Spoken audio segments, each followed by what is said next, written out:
Right. Welcome to another episode of Is Success Simple? It's the podcast where we get to speak to real entrepreneurs and business people and help you guys understand what it takes to be successful. Today's guest is Katherine Tuomin. I've gone for it. I don't know if I've landed. Did well. Thank you so much, Charlie. It's an absolute pleasure to be on your podcast. Thanks for having me. You're welcome. So, Katherine, you're founder of Catalyst. Um, so, Catalyst, is it Catalyst Strategy? It is, isn't it? It's brand strategy. Yes. That's it, Catalyst Brand Strategy. So, tell us what Catalyst and Brand Strategy is all about, and tell us in your own words. Yes. So, in short, we're a boutique digital marketing agency specializing in holistic marketing, which is basically a way of saying we do the full stack suite. And we love to work with impact driven founders who are either rolling out a new product or they're wanting to revive their marketing campaign. And we absolutely love to tell impactful stories. So, it's a pleasure to connect with you today, Charlie. Awesome. That's wicked. I saw that there's a couple of things that you're doing at the moment, isn't it? So tell us a bit about that because it seems like you're very busy and a serial entrepreneur. So tell us what's going on. Yes, thank you. So, yeah, we do a lot. So, yes, the short version is in terms of the digital marketing side, we do everything from, building out landing pages for flash campaigns to full CRM suite automations, email marketing, broadcasts, you name it. And then we also, of course, do a lot of content marketing across social media, blogs, emails, and the lot. And of course, AI and software plays a huge role in this. So it's a very timely conversation Mm, to be having. yeah, because it's changed the landscape quite dramatically, hasn't it? Absolutely. And I believe when we were connecting, we were saying that a quote had just come out from Sam Altman saying it's very much the fast fashion in the SaaS world. So it's a very timely conversation.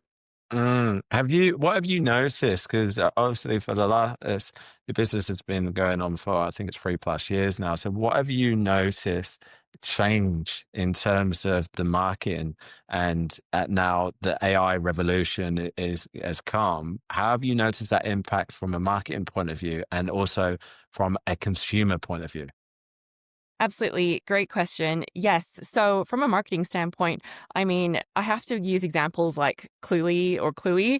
You may have heard of him. He's like this 21-year-old tech entrepreneur that's just blasted through Y Combinator, and he's very well known for having controversial campaigns. He went viral essentially on multiple social media platforms, talking about almost using the very popular Facebook movie.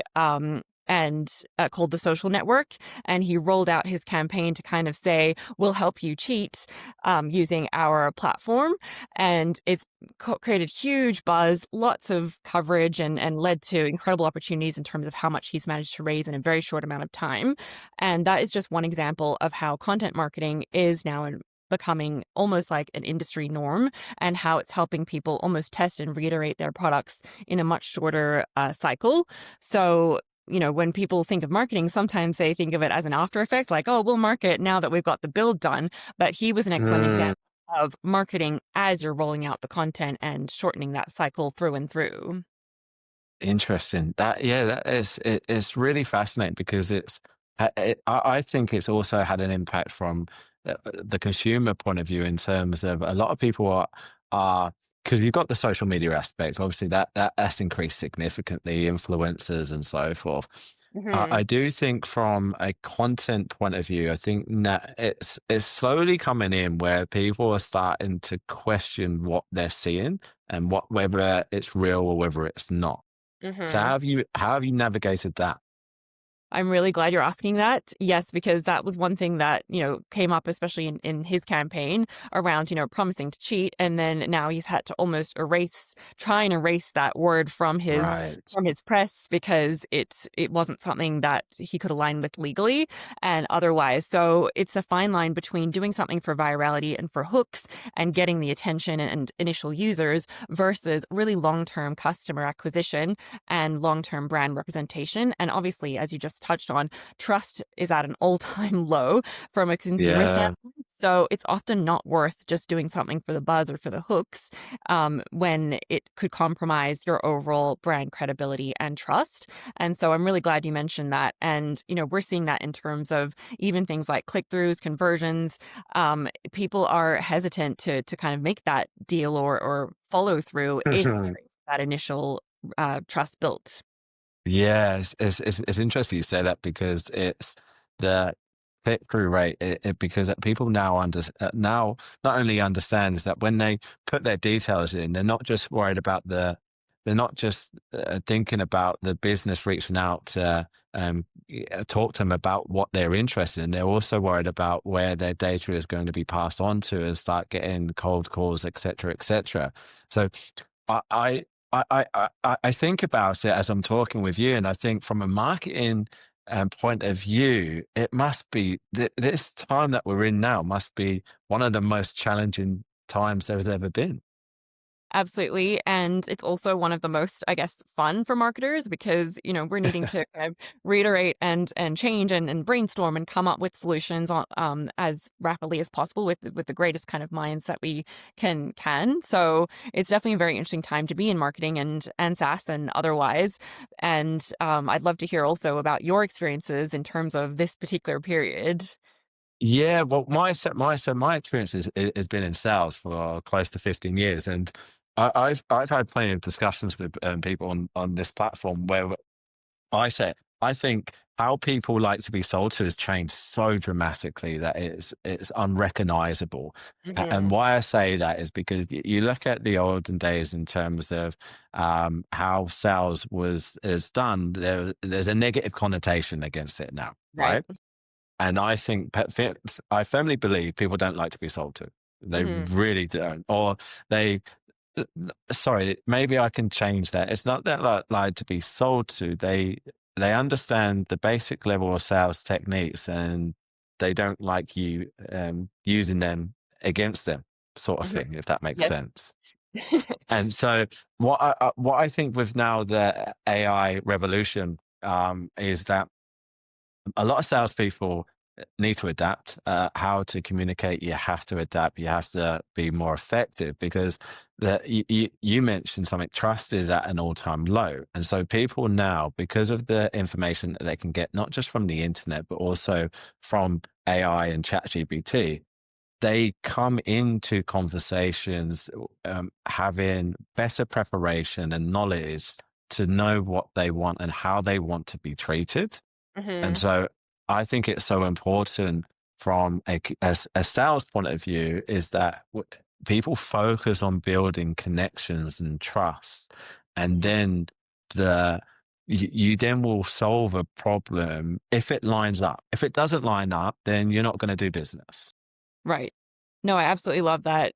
Great points all around. And it makes me think that, the idea of trust also goes hand in hand with research and personalization. So back in the day, people would think that personalization just meant using someone's name on an email, like, hi, Catherine X.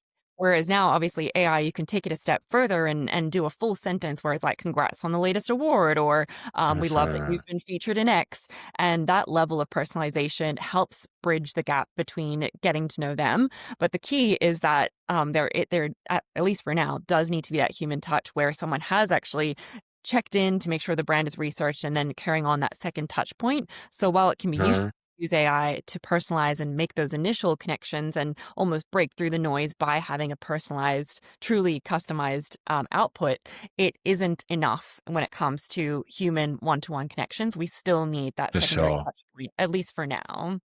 100%. And have you found with the clients and businesses that you work with, there's still a hesitation of implementing AI?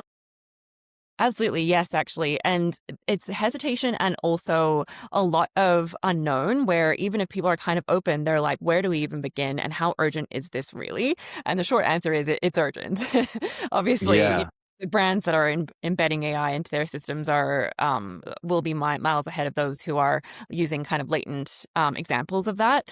But I guess the key is going back to what you said earlier around what is the problem that we're trying to solve here and what can we build Mm. that truly caters to that. So, doing the research initially and having those open conversations in line with trust goes a long way in terms of knowing what AI customization is required to really move the needle or support that brand in more depth. hmm Yeah, and you mentioned that the gap it will create from businesses that are using it and not is going to be massive. Talk to Mhm. us a bit more about that. Yes, so I don't have any stats or specific numbers on hand.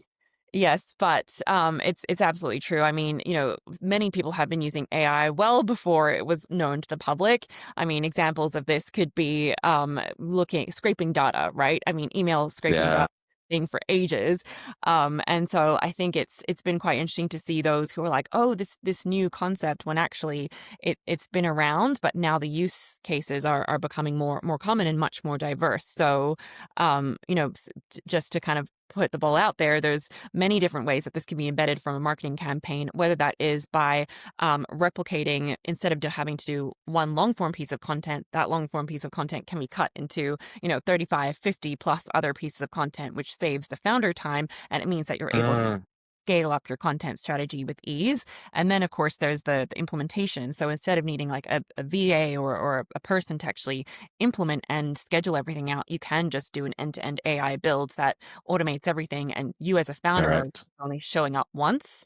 But Yes. public, it looks like you're showing up every single day, promoting and getting the word out there. So yeah, there's so many different Mhm. ways you could be leveraging this. And I agree with you. I think it's now it's a competitive necessity to implement it. Not an advantage anymore because I think the gap that it will create, it's not something that you can catch up because as AI is evolving and the people that are the early adapters are going to be moving as fast as you're moving once that gap has been created.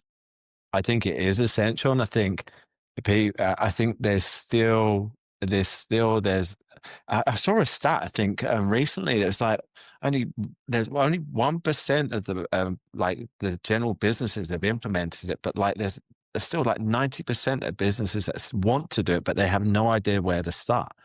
And So that was fascinating seeing that. yeah. That's absolutely huge, and I think it goes back to, I guess it's moving at such a rapid rate, and it has such a taboo or stigma around it in terms of, what people may have grown up watching, Terminator, bots, all kinds of things. And so I appreciate why people would look at it with an air of skepticism and be cautious when approaching.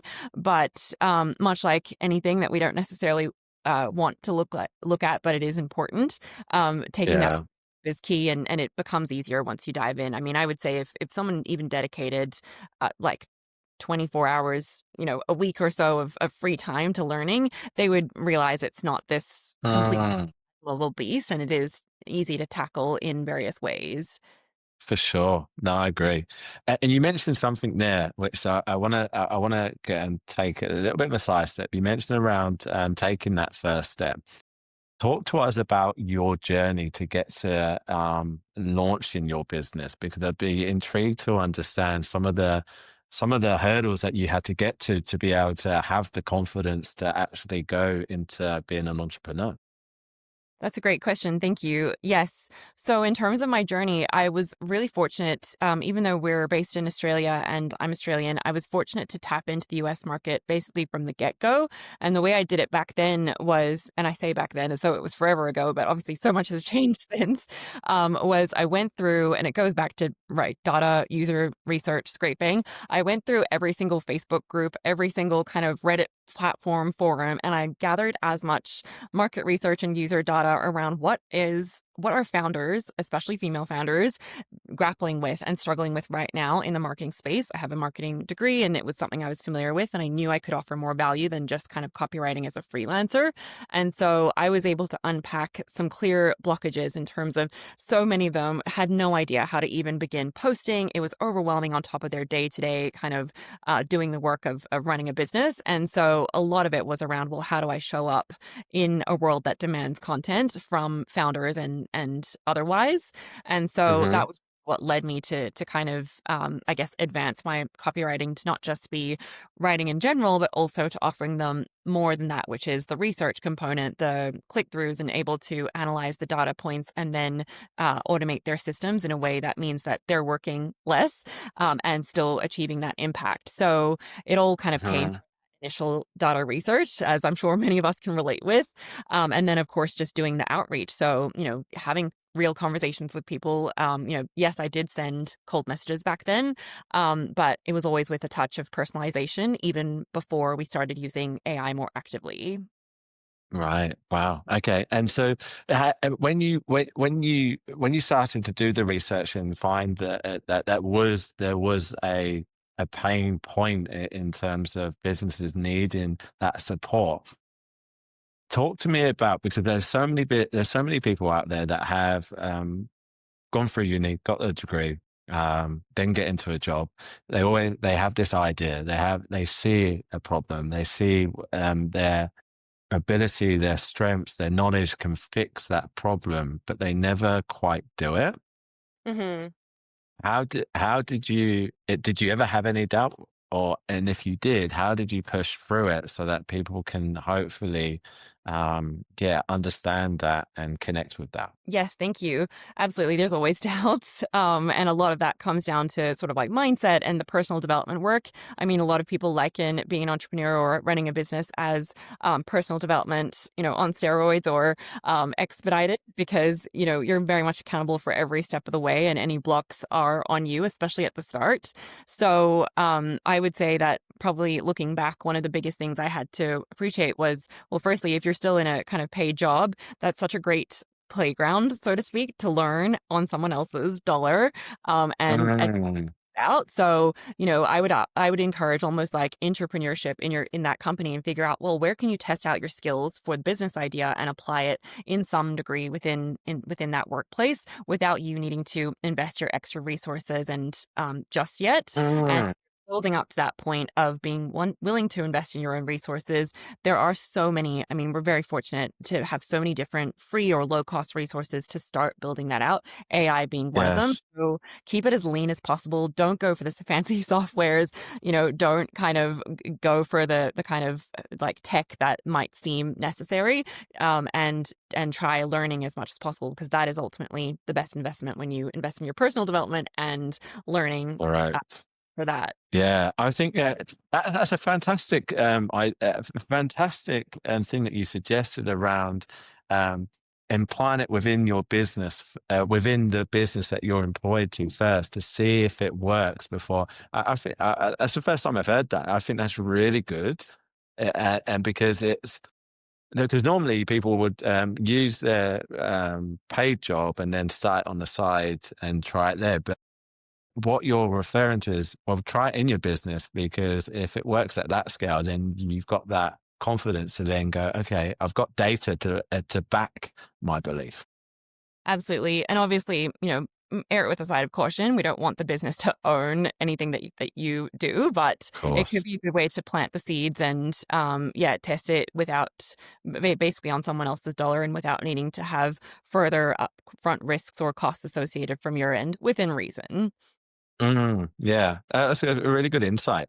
And I'd love to explore, like, because you've mentioned a couple of times the personal development, and so what's been your journey from a personal development point of view that has contributed to, I guess, the success that you've got now? Because you're over 3 years within the business, and that's a success in itself. We all know the stats around startups and how getting over that 2 year hurdle. So, yeah, Mhm. I'd love to hear what that journey's been like for you.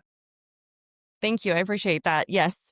Like most people, it's very up and down. It's had its perks and its downsides, but it's worth it through and through, and I wouldn't have it any other way.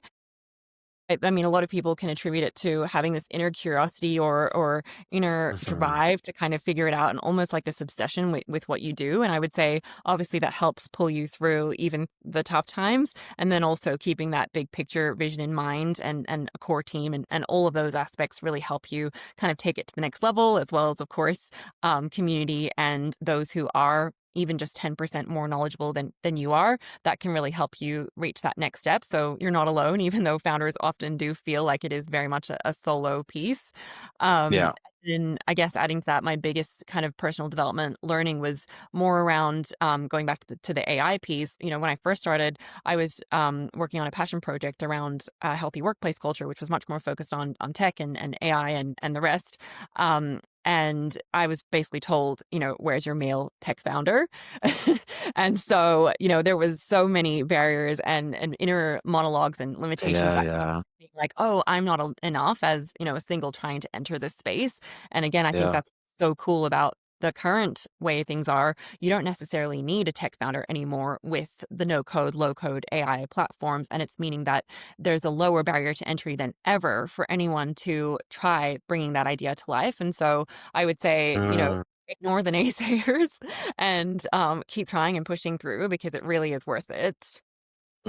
I completely agree. I think the journey that you embark on from a personal development, it has so much impact on every facet of your life, and I think it's it's one of those once you get to know yourself inside out, and you spend time with yourself, which is nowadays so it's not challenging. It's probably the word I wouldn't use. It's because there's so many distractions around us, isn't there? And we like I've even noticed it myself. Like I've made it. I made it like not a promise, but a sort of like I need to be.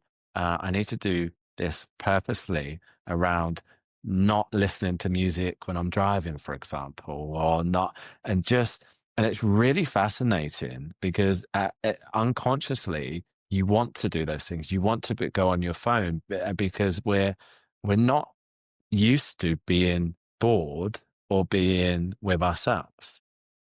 And so I'm curious to see how you see it, 'cause especially with your clients that you deal with as well, and entrepreneurship. Like, yeah, what are your thoughts around that? That's such a great point, and I've seen the flip side of that in entrepreneurship where I don't know, I've forgotten what the word is, but it's where you almost cram as much knowledge as possible. So it's like you're listening to audiobooks in the car, you're like spending As every well, minute washing the dishes, also thinking about your business, and there's almost no downtime where you're not just absorbing as much content as possible.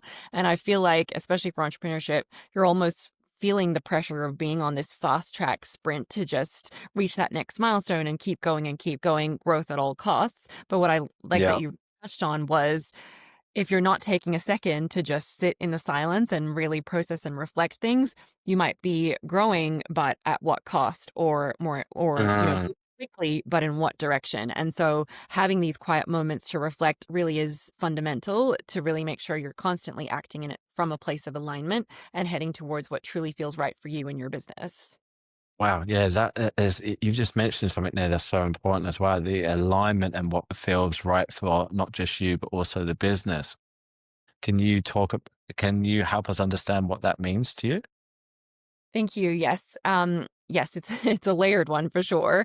I would say some in terms of for me, it always comes down to impact. And something I would love to be able to enhance in the future is finding more measurable ways to measure impact, especially for wellness brands and those who are truly changing lives. So it's not just about Mm, rolling out your product. It's like, well, how many lives are impacted by that product you've just rolled out or those who it's touched? And I think right now we actually don't have any clear measurements for this in any means. A yeah. lot of the current marketing things are just like how many people clicked through or what users did X.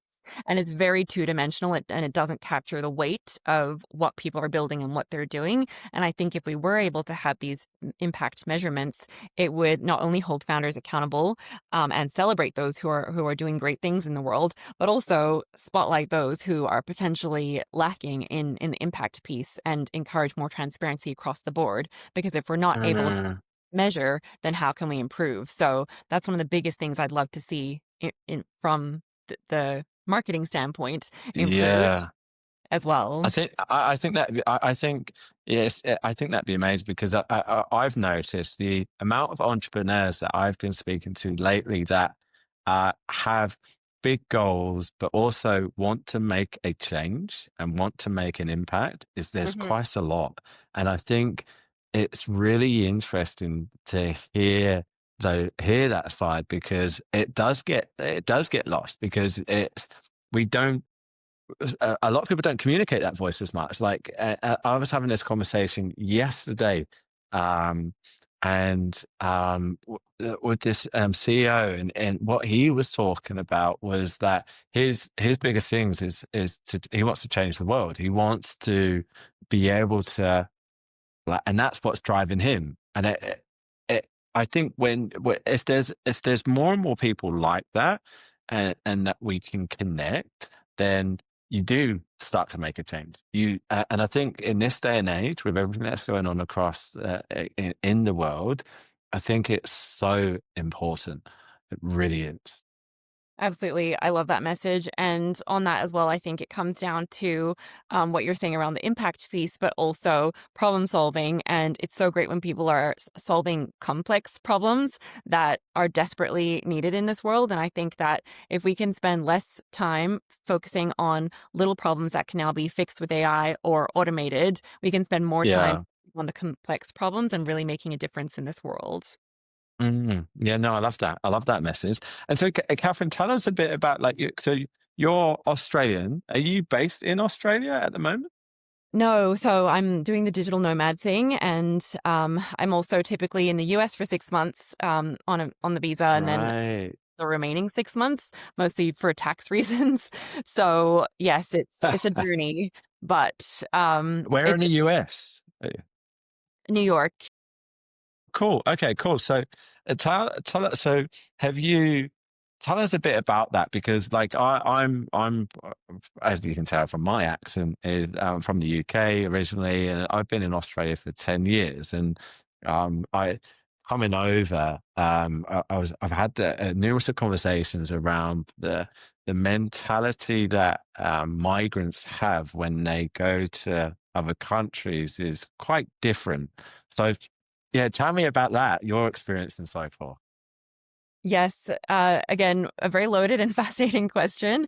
As a bit of a disclaimer, I sort of consider myself to be a third culture kid or someone who is from everywhere and nowhere because I was born in Finland and we moved to China when I was very young. So I got almost like a US Wow. mixed accent. And then we moved to Australia when I was, I believe, 12. So yeah, and then I grew up there and then started traveling again the second I could. So yeah, I think this idea of like cultural diversity and insight is absolutely essential. Again, going back to the personal development, but also so you're constantly aware of bigger problems beyond just the messages that your country may be pushing or the things that your neighbors may be saying. And it really opens up a world Mm. of possibility, but also solutions and more nuanced ways of thinking that I think is much needed across the board. Would you put that down to the fact that you've been able to experience different cultures and so forth? So, has that given you that insight that you're referring to? Absolutely. And it does support marketing messaging as well. I mean, the way that we market and speak to Americans is very different from the way we would market Yeah. to Australians, even just in terms of speed Yeah. and I guess conversions or the way that different people prefer to operate. So it's very interesting to see that from a cultural or granular perspective. And I think Mm. being mindful of this in any campaign is essential, and also even just when connecting with prospects or clients, obviously it goes hand in hand. And so then with that, when you do market, like, do you, because I've spoken to other people in the marketing industry, and when you're marketing, from what I understand, there's so many nuances to be able to connect, psychological, emotional, Mhm. or Great question. Yes. So we do this a lot. The short version of this is first, we want to gather as much data as possible. And what we're trying to do is we're looking for certain keywords, not the SEO kinds of keywords that you hear buzzing around a lot. Mhm.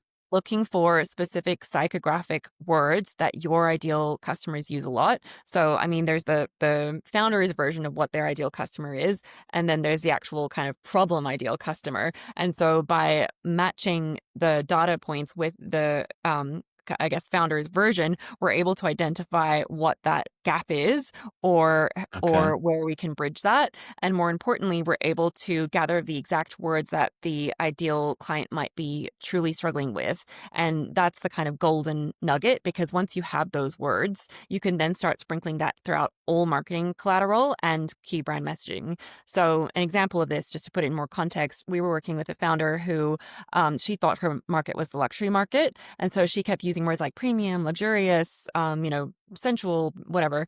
And then it turned out her audience actually really craved comfort.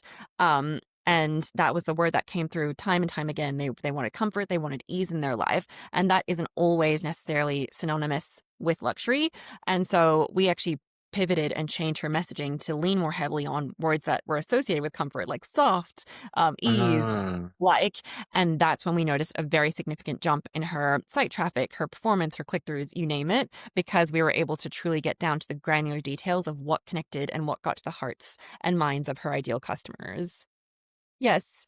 So in short, we usually have a sample session where I run through, most pressing pain points in terms of what that founder is even doing by wanting further marketing support in the first place. Because obviously, someone who's launching a new product is in a very different position from someone who has a successful product, but they want to streamline their marketing or take their marketing to the next level and scale up. So I'd really want to assess where they're at in their journey and understand more clearly what problems they're immediately trying to solve within marketing and with their wider business strategy. And then Mhm. we lean a little bit on a model called the Pezzo model. You're welcome to look it up. It's a little bit outdated. It's from the 70s, but we've enhanced it. And basically, what we do now is we look at 4 different spheres of marketing. So, owned media, so that's your most important IP, website, content, everything. And then also shared media, so that's more of the social media side. And then earned media, which is like the PR, and of course, paid. And there's plenty of Mhm. and subsections within that. But by looking at these 4 spheres, we're able to identify, okay, it looks like you're really strong in this area, but there's a huge gap here. And what's going to happen when, this thing goes down or this thing gets more competitive because it's Christmas and sales are happening and whatever that may be. So we're able to essentially lean on the levers, common marketing speak, but the spheres of marketing, and say, you'll need to enhance this area in order to also improve all these other areas. So it's all interconnected instead of seeing it as individual silos. And Mhm. it's Ooh, I love that question. That's yeah, great question. I would say, I would say, I mean, I'm I guess optimistic about the world and the state of humans. I would hate to think that someone is like, oh, they don't have the characteristics, so they don't stand a chance. I would like to believe that anyone has the capacity to nurture their skill set and give it their all and enter entrepreneurship and create that impact. oh, there you are. Sorry, I lost you Sorry. for a second. No, it's the headphones. When they disconnect, it goes, so I missed all of that. No problem. I'm glad we're back. Yes, I was just saying, yes, I would like to believe the best in people and the world. And I think that, I would hope that anyone has the capacity to kind of learn and upskill and be given the hope. And this goes back to a conversation I was having just the other day around, I think sometimes if we're in the same neighborhoods, in the same communities, seeing the same people every day at work in boxes and cubes, it's almost like we can get caught in this habit of thinking that that is the only norm and that is the only way to be and perform, whether that be as an entrepreneur or someone who is thinking of entering entrepreneurship. And it's so important to branch out and seek other resources, whether that be by physically moving or by accessing the variety of resources we have online and otherwise. And so I think it's almost about breaking out of your own mental models, and that is accessible to most people. Yeah, I think nowadays there's like what we've touched on in terms of how much information there is. There's so much there's so many examples of what entrepreneurship looks like in several different facets, and I think it's it's an interesting argument, isn't it? Around, is it now easier than it's ever been, or is it now harder? What would you say? I would say it's easier. Yes, but again, as I mentioned earlier, there is some degree of stigma that I've experienced previously. So at least now those barriers are coming down. But I would say, there's always been competition out there, and that's no reason not to start something or not to try. And so if someone's on the fence about giving it a go, it goes back to kind of like the age old adage of, would you rather give it a shot or live with regret and wish you tried? And so it's always the thing I would say, even if you've got a hunch, even if you've been meaning to, just try and make the time, whether it's a couple hours in the evening, all of it compounds and it will truly be worth it. I completely agree. I think I keep saying on this podcast, it's like when there was a study done when people on their deathbeds, and they asked them the question, "What's the biggest regret you've had?" And that is never what they've done; it's everything that they didn't do. Hmm. And that's always stayed with me. It's just like it. So I'd rather give everything a try and and and fail early, fail often, than to fail forward, which I love because.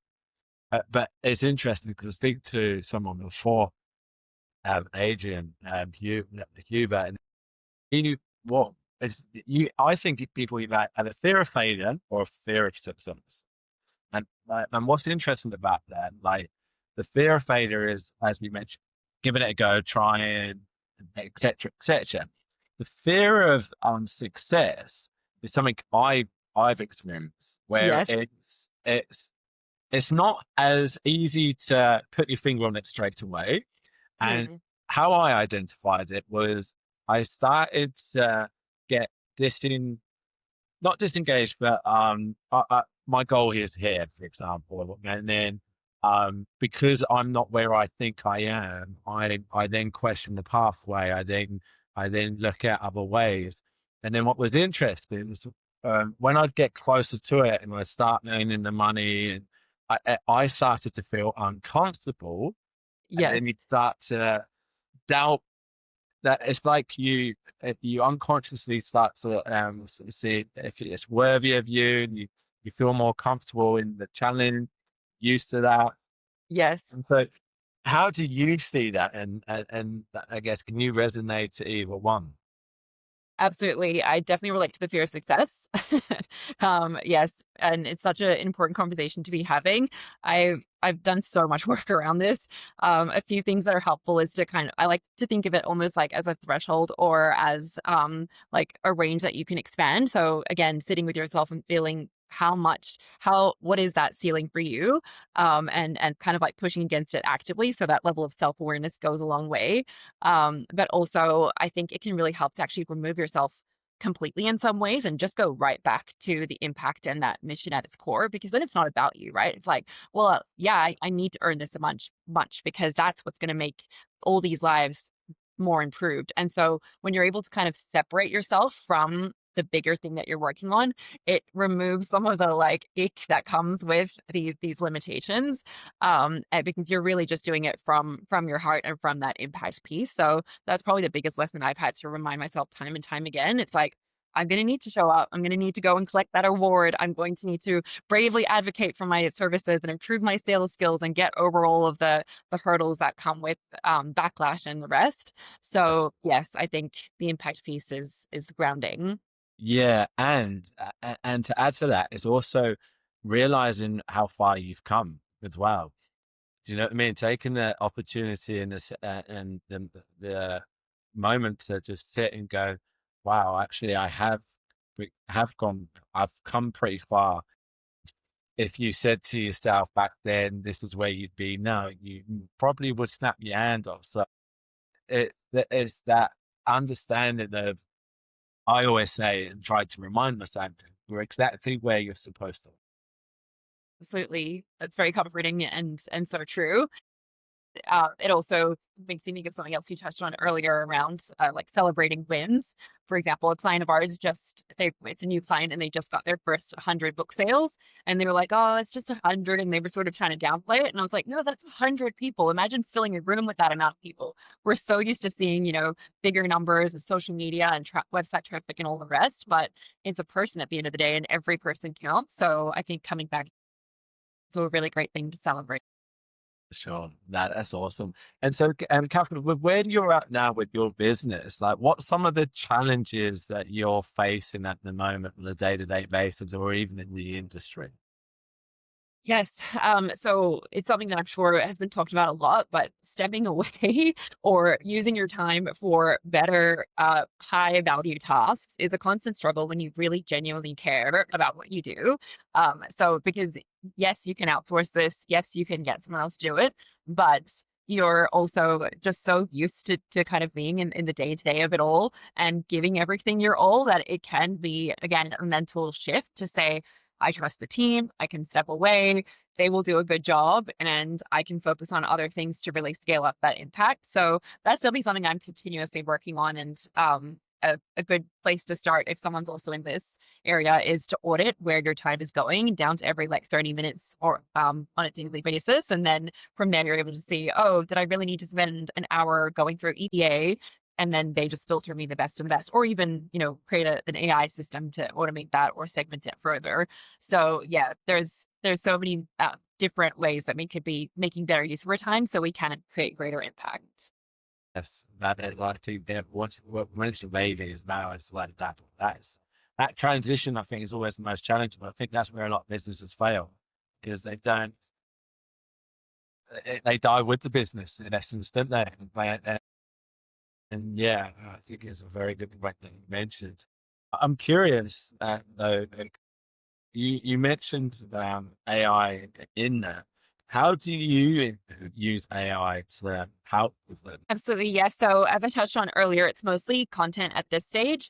We really use it through and through in terms of content automations and making sure that we're posting consistently and staying on top of sort of algorithms and consumer demand. That would be the main one, but I definitely it's just scraping the surface. There's so many other ways we could be using this: customer service, outreach, you name it. We also do use it for cold outreach and personalization, but yeah, I'm definitely keen to continue expanding, especially more in terms of, as I mentioned, that impact piece. I think measuring impact would be an absolute game changer, not just for the clients we work with, but just a wider pool in general. So that's something I'd love to kind of circle back to in the near future. Yeah, it's interesting because I think we have a lot of businesses implement AI when it comes to like the sales process from outreach all the way into sales call analyzers as well. That's one aspect I've noticed is when we implementing having like a note taker jump in on a Zoom call, but it's there to be my sales trainer. Great. Me feedback at the end of it is fascinating because the feedback it gives it it is right, it's specific, and it saves and especially for if you when you're running a team and you're managing, you want to try to improve the sales reps, like it saves that task of having to listen to calls for half an hour and just get the specific dates and you just pass that feedback on. So I think there's so many, and you're right, like you are scratching the surface and there's so much that can be done. And how at the moment do you use it for your outreach, if you don't mind me asking? Yeah, so we mostly just use it for the personalization piece. So yeah, again, scraping data, whether it's on LinkedIn or on the person's website to create more personalized messaging. It's still common, but I think doing it well and right is the part that's still being refined. So we typically find that leading with the personalization hook performs much better than kind of trying to tack it on at the end or not doing something that's relevant enough. And then obviously making sure that the information that is scraped is accurate is also key. So there can be a bit of fine tuning and testing here, but it's definitely worth it, especially for that first conversation. And then we do have a setter who is familiar with our brand language and how to sort of move that person through the process. And we try and make sure that we always respond with, adequate and accurate information rather than just sort of doing another generic AI response, because I think Yeah, that step in reply is key.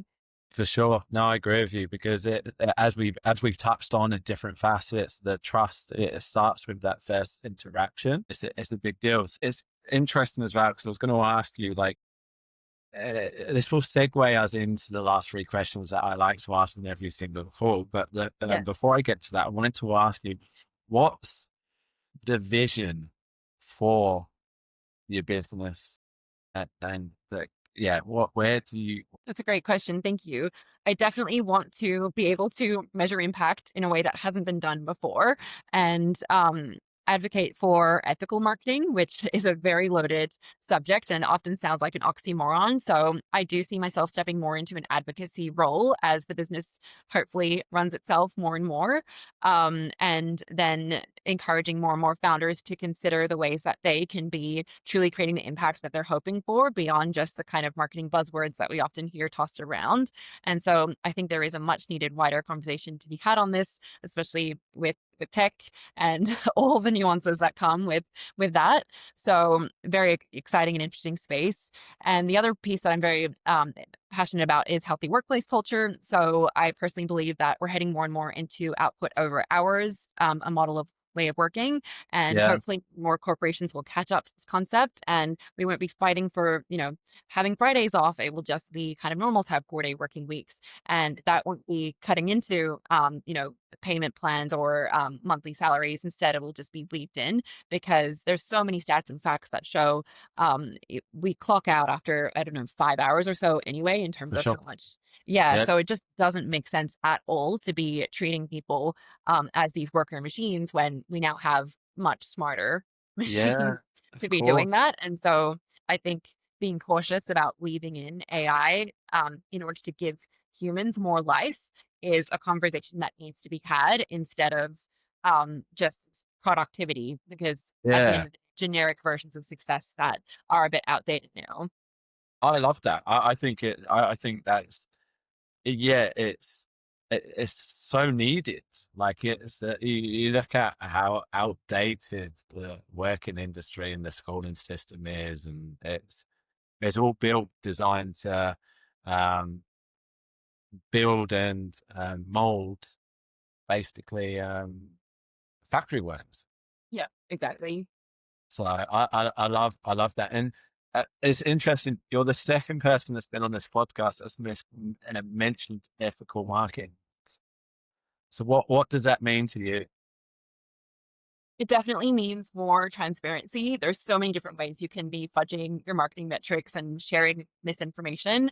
And for me, more specifically, because we tend to work within the wellness industry, a lot of it comes down to transparency of the information that's being shared, especially in terms of the education piece. If we truly want to be changing lives through the products and services sharing with the world, we need to be careful about the way that that information is being shared. And so that's a big part of it as well. It's interesting, like because it was the first time I heard of it in the previous one of the previous podcasts that I did, and it was like, yeah, it makes sense once you understand. Like it's very very important because it comes back to trust, doesn't it? And it's something that I think it needs to be measured. Yeah. Oh, that's great. Cool idea. Yes. So I don't know I'll how that would play out, but it's sort of in line with what you're referring to.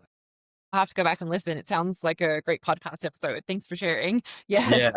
I'll And share. I'll share. It was with. We'll have to bring it up. It's, my brain is not no yours. problem. But Yes. I'll share it. I'll share it to you with you. But it was really interesting.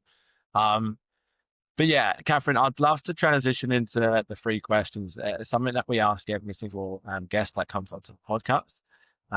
The first question is, what does success mean to you? Success to me means fulfillment, and I wish more people would reframe this. The traditional versions of success, which we've touched on, are outdated and not accurate to what will truly feel rewarding for that individual person. And so I think doing the inner work of assessing what fulfillment means for you and what's truly going to bring you joy and that sense of, when you're on your deathbed and you look back at your life, what what do you want to feel? That is a much more important conversation to be having every step of the way. So that's what I would say. Success to me means fulfillment. Love that. I love that. Yeah, it's one of the it's what to be honest, one of the reasons why I call the podcast that is success syndrome because I think nowadays people's definition of their success has become intertwined with what they see in their influence. So the fact that you've said that, I think, is very true. On that note, though, and this leads me into the second question, is what advice would you give an 18-year-old Catherine based off how you view success now? It's a great question. I would say I would say don't get too caught up on what other people's version of success may look like or what someone else is telling you your life should be. And that word should will come up a lot in your lifetime. Instead, really carve out the time to look inwards and think back to, your childhood. What brought you joy? What were some of the characteristics? Were you telling stories with your Barbies at a young age? Could that be an indication you like storytelling in your future? A lot of these clues are there from the get-go. We just need to take the time to really reflect and give ourselves the capacity to feel what that means for us. So yeah, I would say in a long-winded way, sort of trust your inner self more than the outer words you're hearing. That's good. I like that. Yeah, because it's so true. Like I had something recently on a podcast where they were talking about how important failure is to success, and and the example they used was fascinating because I've got a year and a half little girl, and she's at the phase now where she's just started walking. Okay, and so the example he used, he said, if you look at kids trying to walk, they go through this phase of crawling. Now, crawling doesn't prepare them for walking. Mhm. It's completely different. But when they try to start to walk, they fail consistently all the time. And they never say to themselves, well, because I failed so much, I'm just going to give up. I'm just going to stay crawl. They continue to do it. They continue to go, and they get there. And he said it's the same with success. I love that. Very powerful and an excellent reminder. It goes back to like growth mindset and just knowing that like every mistake along the way is probably leading you to the path anyway in some capacity. And it's all a learning curve as long as you can take it as that and keep moving forward. So yeah, I love the Rocky kind of like get up 10 message of like you Yeah. can get as many times, but it's more about how whether you stand up again and give it another round. And that's what discipline is, isn't it? Doing something when you don't really want to do it. So, and finally, what is success simple? Sorry, I think the internet cut out a little bit. I said, finally, is success simple? Oof. Based on my definition of success being fulfillment, I think yes, in the sense that you can find fulfillment from appreciating the little moments in your life and from we were doing so well, we made it to the end. That's okay. It just means more work for me. Uh, yeah. Sorry, you were saying about how a success is simple. Yes. So based on my definition of success, I would say that for me, success is fulfillment, meaning it is actually simple because we can find fulfillment in small moments of gratitude, in the joy of loved ones and family. And so I think it is achievable in those daily, granular, precious moments that make life worth living, right? And so I think, yeah, that can also play into the bigger piece of impact and what we're working towards and keep us focused on everything that we're building. Love that. Catherine, I really appreciate your time. I think the way that you deliver the message in terms of what you've gone through in terms of your growth, how you're changing, I believe, the marketing views around how it should be viewed. I think it's fascinating, and you've communicated it very well and very easily to understand as well. So I think that's Appreciate that. fantastic. So I appreciate, and to give you insight as well, like for us, like for me, why I do this is, yeah, it gives people like yourself the platform to share the beautiful message that you have done today for others to understand and find to word. You know, I've tried to say this word twice, and every time I try to say it, it just goes, and I can't. It's synergy. It's not the Oh, yeah. word. Do you know what I mean? Like, I know what um, you mean. Yes.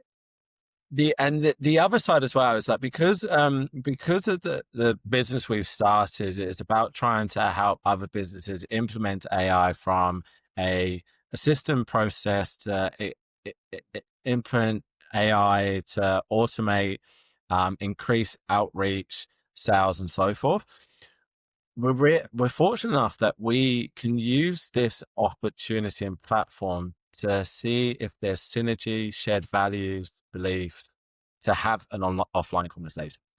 And in essence, what I'd love to do, Catherine, is if you're open to it, is to maybe arrange a time where we can have an offline conversation. Because